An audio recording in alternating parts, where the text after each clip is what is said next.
Ladies and gentlemen, and welcome to another episode of the Halo Effect. As usual, I am your host, Robert Lockhart. Hey, let's talk a little bit of baseball. First, I want to apologize that it's been a little bit since my last one. Well, I do got a wedding to prepare for, so, there you go. Definitely takes precedent. Now, with that said, let's get on with this. First half is over. First half of the season done. All-Star game coming up. And let's see. Man, I gotta say, what a June, right? I mean, 15 and 11? That's not too shabby. Still, a lot more to be desired of, but not too shabby. Moniak's come on as of late. Could be just a hot streak. I don't know. Got to see what happens here. So, that'd be great to see if he's actually putting things back together now. And, he's finally adjusted to everything, and hey, his offense is going to take off. It'd be awesome. So, with that said, July starts, and a bit of a left turn, isn't it? They're 5-8 thus far. They got swept in Oakland, lost 2 out of 3 to Chicago, 2 out of 3 to Texas here, but we did take 3 out of 4 to Seattle. That's very nice. That I like. Nail biter today is I gotta give Carson Fulmer some credit. He pitched a hell of a game, for 4 2/3 innings, but he was able to hold back the Mariners. I mean, the Mariners are lying in the weeds offensively, but they have some good offensive pieces. Much like the Angels, I think they just need a much better hitting coach. That may very well do much better for them. They did dismiss their hitting coach earlier this season, which may very well have put them in the spiral they're in right now offensively. But, things happen. Edgar Martinez, I think, needs to come back as their hitting coach. I think he did an amazing job for them. But, it's like, all he knows is how to hit the ball. He did so his entire career very well. Not to span of, say, Tony Gwynn or Ted Williams or anything like them, but he did know how to hit. He knew his stuff, and I think he would be a far better hitting coach for Seattle. But this is not about the Mariners, is it? No, it's the Halo effect. You want the Trident effect, go to Seattle. But that's me. No offense, Chuck. No offense. Anyway. One thing I will say is I still think the Angels have a lot more to be desired of. I think their offense still needs to start coming through a little bit more. You shouldn't have nail biters with this crew. Not with the talent that this team has. The nail biters, it's not going to work. You really have to put together good offensive numbers.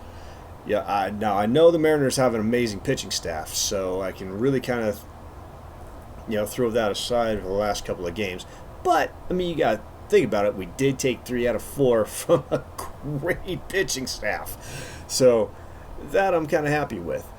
Now, as for some other things going on, trade deadline's coming up from what I understand.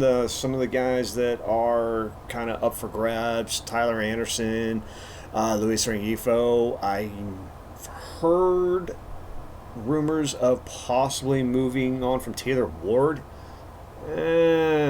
Not someone I would trade. I actually would keep. You can keep Taylor Ward for kind of a team-friendly contract too. You can give him 8 years, $10 million a year. He'd be happy with that. He's a supporting player. He's not the superstar. He's not the Mike Trouts of the world. He's not the Aaron Judges of the world. This is kind of the stuff I've been talking about. There's certain guys who have proven themselves that you kind of want to keep around for a while. Now, I know you got the big-ass contract with Anthony Rendon that you're still having to eat right now, but, just because of that, you don't want to lose out on a guy like Taylor Ward, especially when Mike Trout comes back. With all the pressure off of him, off of his shoulders, he may very well go back to being the Taylor Ward we all know and love, hitting 275, 20 bombs, hit you about 85 RBIs on the season. That's the kind of guy we're looking for, and that's the kind of guy we'll probably get. So, that'd be a good thing. His average is down to the high 220s, low 230s right now, and yeah, he's definitely got to pull himself out of that. Like I said, with Moniak, he's up above 200. We like that. That's a good thing. I don't know if Adele's starting to pull things through now. He's gotten a few hits over the last couple of games, including the big 3-run shot today. That was, wow. That was a massive home run. That was a big one. And, it's the midway point of the season, I still don't see the Angels doing very much. Whether they start to hit my prediction and start duking it out with Seattle for third place, because I really don't see Seattle hanging on to first place. I see them kind of dropping down a little bit, and I think that both Texas and Houston are going to overtake them, finish 1 and 2. Then Seattle finishes 3, Angels finish 4, A's finish 5.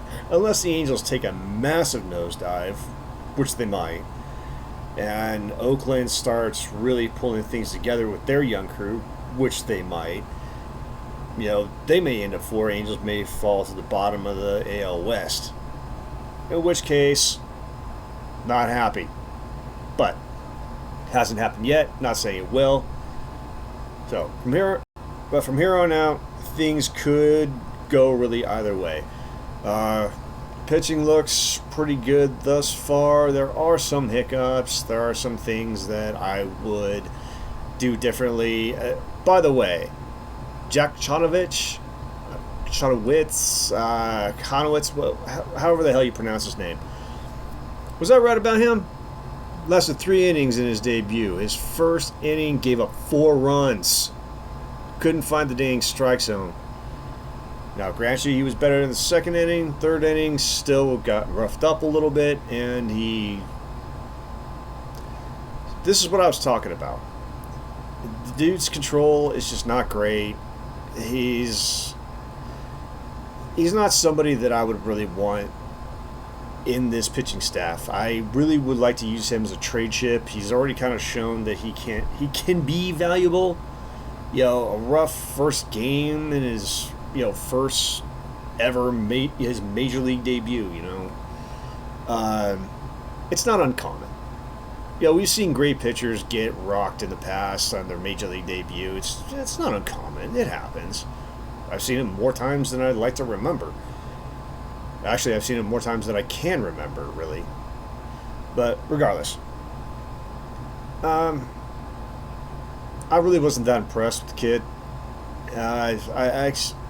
The way they described it, the way he'd pitched like the last few games, I was expecting better. I was hoping for more, but I got actually what I expected.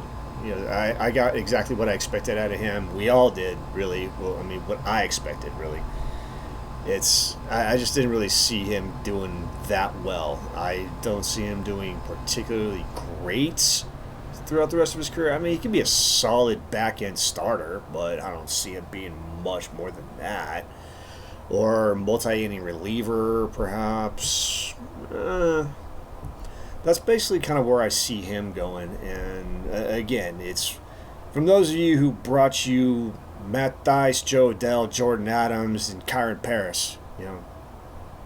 These are the guys that that Epler brought in. These were his guys. He's his woohoos. Yeah, sure. So, with that said, first day of the draft. Let's talk about this. Angels fans, for the first time, we actually had 3 draft picks. First time in a long time. 3 draft picks on day 1. Number 8, number 45, and number 74. At the very last pick of day 1. Okay. So Christian Moore.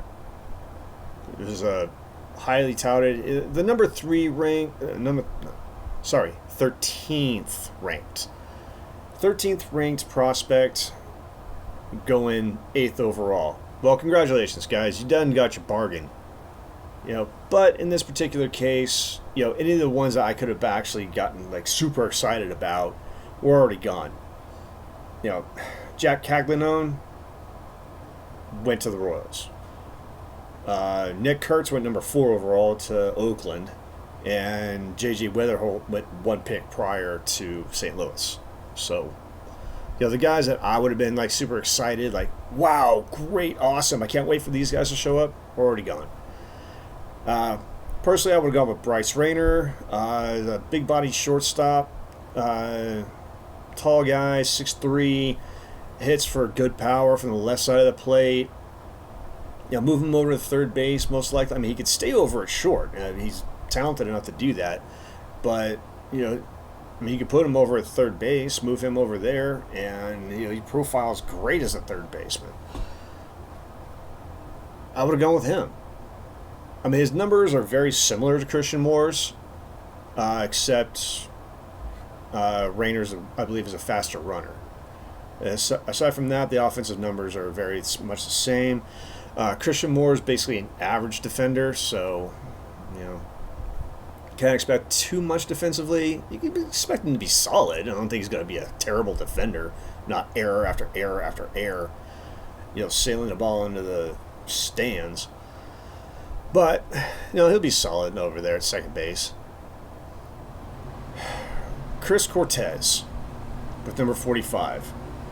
When someone better was available, like maybe Jonathan Tucci, a lefty who profiles really well as a number 2 starter.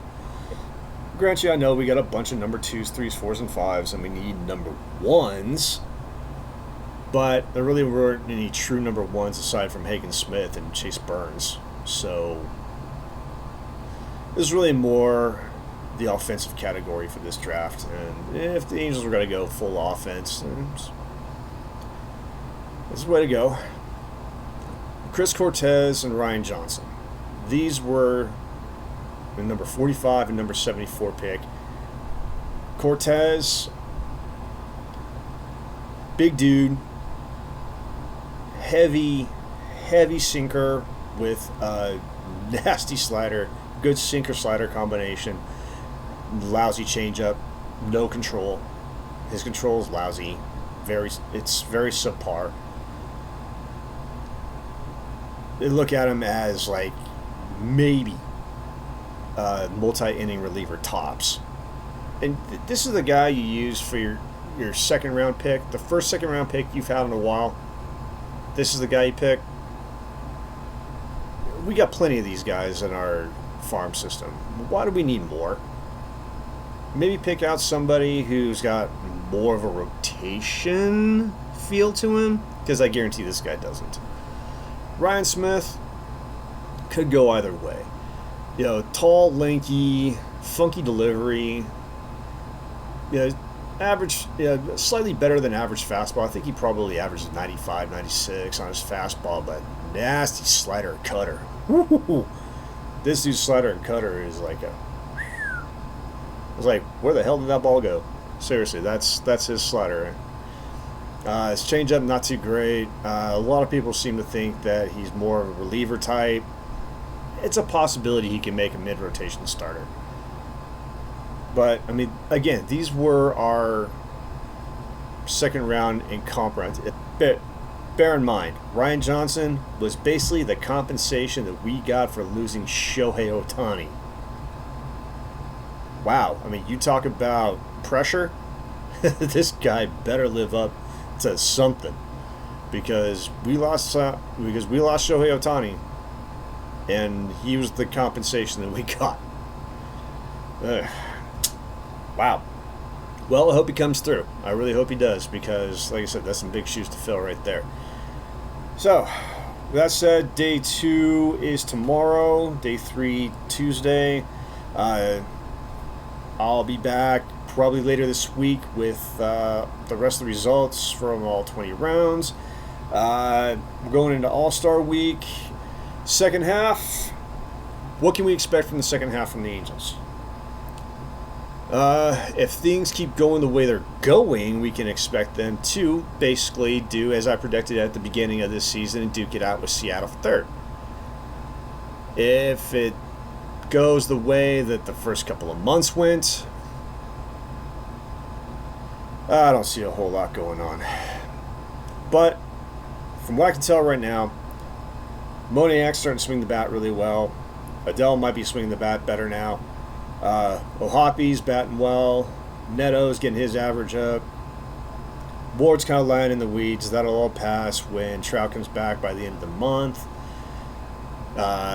He's got an entire week of not having to worry about baseball. Just kind of get going.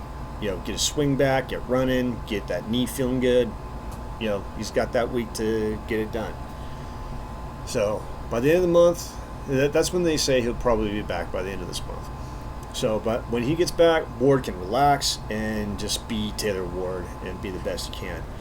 Some of the guys that I would actually like to see, in the trade deadline, I would like a trade between the Angels and the Phillies. The Phillies are going to need someone like Tyler Anderson. Tyler Anderson has really shown that he can be that guy, a decent mid-rotation to back-end rotation starter, something that the Phillies need. I would like to see the Angels pick up someone like Micah Bell. Maybe Andrew Painter along with him. I'd love to see that. That's difficult to imagine, but that would be nice to see. If anything, maybe Manassian can swing the deal. But when the trade deadline ends, I'll give you guys a heads up of what we got and what to expect from what we got at the trade deadline. So until then, hey, here's to a better second half. Go Halos.